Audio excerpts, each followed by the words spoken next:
Hello बच्चों, let's read the question. The question says regarding Bacillus thuringiensis and Bt cotton. Correct statements are: A. Bt enters the foregut of the pest by making pores in the epithelium.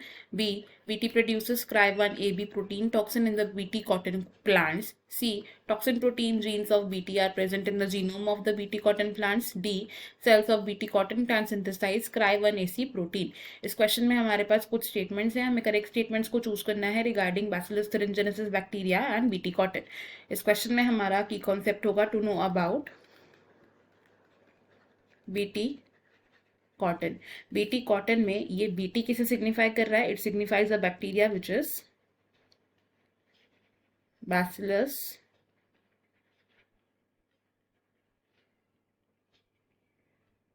thuringiensis। Bacillus thuringiensis के कुछ strains क्या produce करते हैं? ये ऐसे proteins को produce करते हैं that can kill pest. Some strains क्या करते हैं? They produce some proteins that are able to kill pest जो क्रॉप्स को अफेक्ट कर सकते हैं नेगेटिवली, एंड ये पेस्ट बिलोंग करते हैं to classes Diptera, Lepidoptera etcetera. Now Lepidoptera etcetera. अब Bacillus thuringiensis bacteria protein crystals को फॉर्म करता है in a growth phase of its life span. It forms protein crystals, और इन प्रोटीन क्रिस्टल्स में प्रेजेंट होता है insecticidal protein. It contains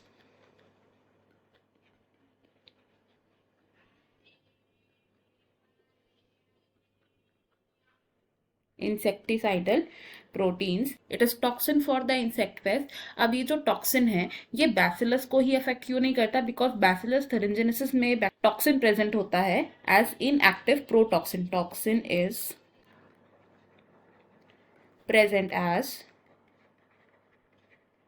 inactive protoxin. अब ये प्रोटॉक्सिन एक्टिवेट कब होता है? It is activated by the alkaline pH of the it is activated by alkaline pH। और alkaline pH कहाँ पर प्रेजेंट होता है? It is present in the gut of the insect pest जो उस प्लांट को इंजेस्ट करता है। नाउ जैसे ही पेस्ट इंजेस्ट करने की कोशिश करेगा तो उसके मिड गट एपिथेलियम में, मिड गट एपिथेलियम के साथ बाइंड हो जाता है ये एक्टिवेटेड टॉक्सिन, एंड उसके प्रोटीन क्रिस्टल्स सॉल्युबलाइज हो जाते हैं, जिसकी वजह से मिडगट एपिथेलियम में क्या होता है? It creates pores and eventually जो इंसेक्ट है इसकी डेथ हो जाती है। Now there is a gene named cry gene. Cry gene क्या करता है? इस प्रोटीन को ये एनकोड करता है। अब ये जो क्राइजीन है ये डिफरेंट एंड सेवरल टाइप्स का हो सकता है। डिफरेंट क्राइजीन्स को हम यूज कर सकते हैं to target the different pest that affect the crop plants. Cry1AC की बात करें, Cry1AC की, तो Cry1AC किसको कंट्रोल करने में हेल्प करता है? It provides resistance against cotton bollworm, and ये प्रेजेंट होता है in the BT cotton plants.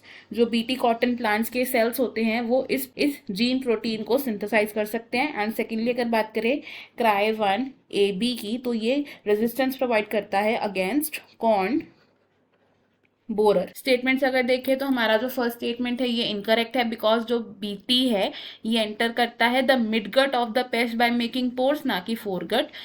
B statement भी हमारी यहाँ पर रॉन्ग है, बिकॉज ये Cry1AB प्रोड्यूस नहीं करता in the BT cotton plants, it produces Cry1AC।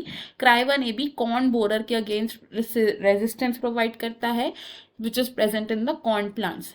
Third statement and fourth statement दोनों ही हमारी करेक्ट है, तो ऑप्शन 1 हमारा यहाँ पर मोस्ट अप्रोप्रिएट एंड करेक्ट है। बाकी के ऑप्शन हमारे यहाँ पर इनकरेक्ट हो जाएंगे। I hope you have understood it well. Best of luck. Thank you.